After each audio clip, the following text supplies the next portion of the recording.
व्यासपीठ, जमलेले सर्व विद्यार्थी, आदरणीय शिक्षक वृंद, तसेच आपण इथे सर्वजण जमलेलो आहोत ते म्हणजे प्रेरणा या कार्यक्रमाअंतर्गत की जे रायगड जिल्हा पोलीस यांनी हा कार्यक्रम आयोजित केला आहे आणि आमच्यासारख्या नवतरुणांना की जे अजून प्रगतीच्या मार्गावर आहेत त्यांना इथे आमंत्रित करून तुमच्या समोर एक आदर्श ठेवावा असे त्यांच्या जे मनात त्यांनी जो विचार मांडला तो खरं तर त्याचं मी पुन्हा एकदा मनापासून आभार व्यक्त करतो। तर थोडक्यात माझी ओळख करून द्यायची झाली तर मी डॉक्टर विशाल अनंत केवारी, आता सध्या प्राथमिक आरोग्य केंद्र कळंब येथे वैद्यकीय अधिकारी म्हणून कार्यरत आहे। तर सुरुवातीचं जे शिक्षण होतं इयत्ता 1ली ते 10वी पर्यंत जे शिक्षण होतं ते माझं नेरळ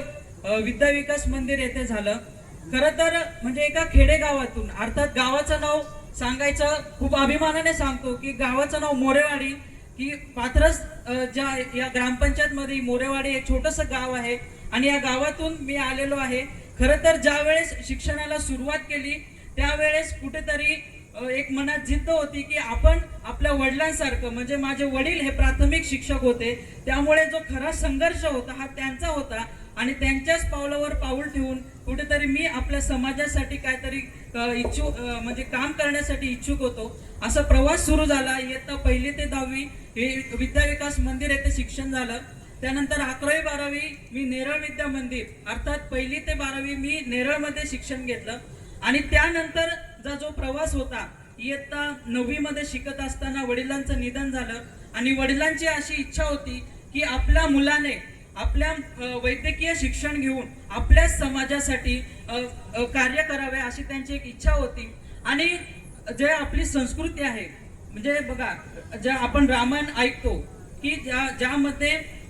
राजा दशरथ यांनी म्हणजे यांचा मृत्यू जो आहे तो पितृ शोकामुळे झाला, की त्यांची इच्छा होती की रामाने वनवासाला जावे आणि त्यानंतर येऊन त्यांनी राज्य सांभाळले। तर थोडक्यात अशी संस्कृती, असे संस्कार माझ्यावर शाळेने दिलेले होते आणि त्यानंतर मी ती जिद्द मनात ठेवली की जो प्रवास होता तो खरं तर 12वी नंतर सुरू झाला की नीटची परीक्षा देऊन, म्हणजे थोडक्यात पहिल्या प्रयत्नामध्ये मला नाशिक डेंटल कॉलेज इथे नंबर लागला, परंतु मनात एक जिद्द होती की आपण MBBS करावं, जर शिक्षण घ्यायचं तर उच्च शिक्षण घ्यायचं आणि असं शिक्षण घ्यायचं की जेणेकरून आपल्या समाजाला आणि आपल्या स्वतःला त्याचा कुठेतरी फायदा होऊन आपल्या समाजाचं नाव ते उज्ज्वल व्हावे। त्याच्यामुळे MBBS करण्याची इच्छा मनात होती आणि पहिल्या प्रयत्नात ते झालं नाही, परंतु ते म्हणतात ना की विझलो आज जरी मी हा माझा अंत नाही, पेटेन पुन्हा उद्या नव्याने हे सामर्थ्य नाशवंत नाही, येतील वादळे खेटेल तुफान तरी वाट चालतो आहे, अडथळ्यांना भिवून अडखळणे पावलांना पसंत नाही। आणि अशाच प्रमाणे पुन्हा एकदा मी तयारी केली आणि या तयारी करत असताना खूप संघर्ष करावा लागला। त्या संघर्ष केल्यानंतर डेरवन हॉस्पिटल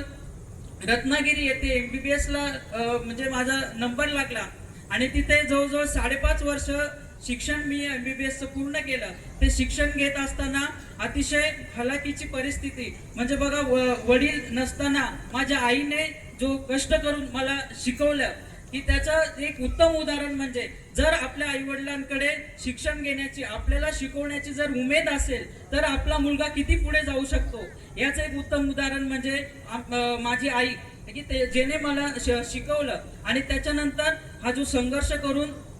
म्हणजे पुढच्या शिक्षणासाठी कुठेही मुंबईला वगैरे न जाता आपल्याच विभागात येऊन आपल्या ज्याप्रमाणे आपण पुढे गेलो त्याचप्रमाणे आपल्या समाजातील विद्यार्थी सुद्धा आपल्याप्रमाणेच मोठे व्हावे या सद्भावनेने मी वैद्यकीय अधिकारी म्हणून प्राथमिक आरोग्य केंद्र इथे